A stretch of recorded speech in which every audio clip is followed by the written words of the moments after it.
سلام كمسك الختام. به نام خداوند بخشنده و مهربان. الحمد لله رب العالمین والعاقبة للمتقین والصلاة والسلام علی نبینا محمد و علی آله و اصحابه اجمعین. السلام علیکم و رحمت الله و برکاته. عزیزان، درس امروزه ما حرف یی می باشد. بیایید اول مخرج حرف یی را میابیم. برای یافتن مخرج حرف یی پیش از این حرف الف با فتحه را میگذاریم. ای. مخرج حرف یی این مابین کام و زبان می باشد. یعنی بین زبان به بالا برداشته می شود و به کام نزدیک می شود. ای.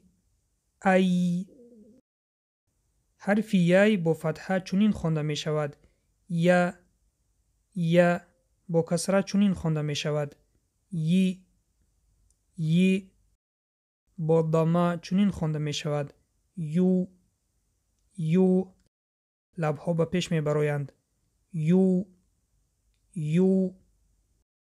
حرف یی حرفی چهار شکله بوده پیش از خودش و بعد از خودش به حرف دیگر پیوست می شود.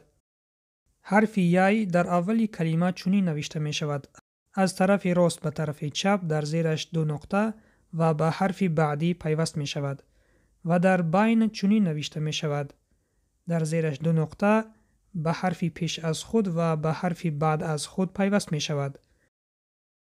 و در آخر چنین نوشته می شود: از خط می گذرد به پایان. ببینید، و در زیرش 2 نقطه. و در علاوهیدگی چنین نوشته می شود.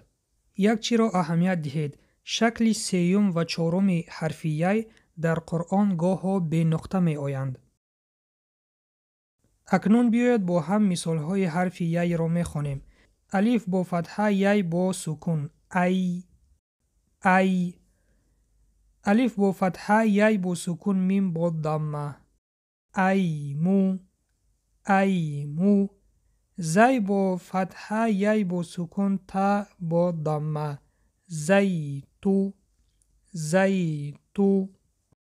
میم با فتحه، یی با سکون، تا با ضمه. میتو. مثال دیگر: را با فتحه، الف با سکون، یی با ضمه. رأیو. مثال دیگر: را با فتحه، میم با سکون، یی با ضمه. رمیو. را غفظ خوانده می شود به سبب فتحه. رامیو. مثال دیگر: یی با فتحه، میم با فتحه، نون با سکون. یمن. مثال دیگر: میم با فتحه، را با سکون، یی با فتحه، میم با سکون. مریم. را غفظ خوانده می شود به سبب فتحه‌ای که پیش از آن آمده است. مثال دیگر: میم با فتحه، یی با سکون، زی با فتحه، را با سکون. میزر.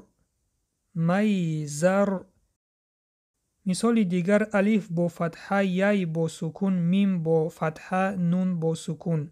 ایمن. مثال دیگر: الف با فتحه، میم با سکون، را با فتحه، یی با سکون، نون با کسره. امرینی.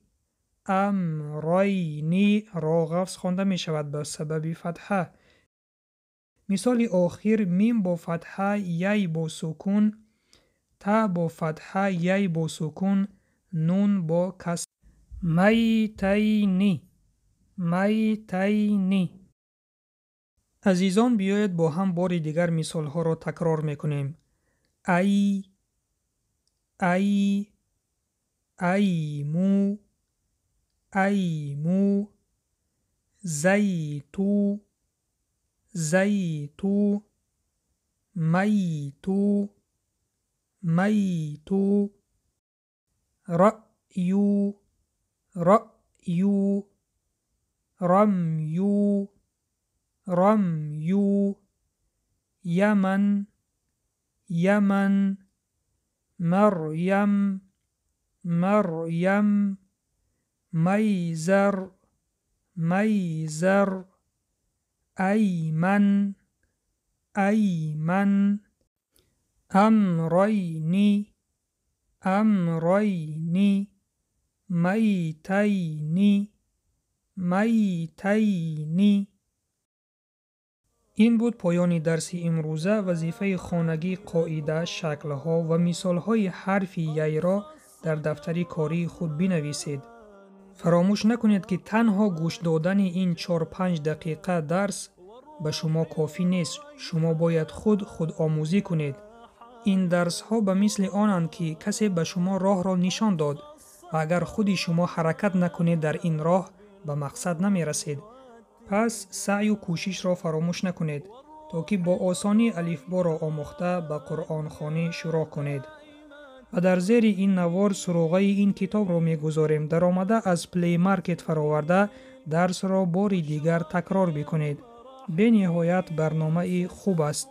منتظر درس های آینده باشید و دعا را در حق ما فراموش نکنید. السلام علیکم و رحمت الله و برکاته.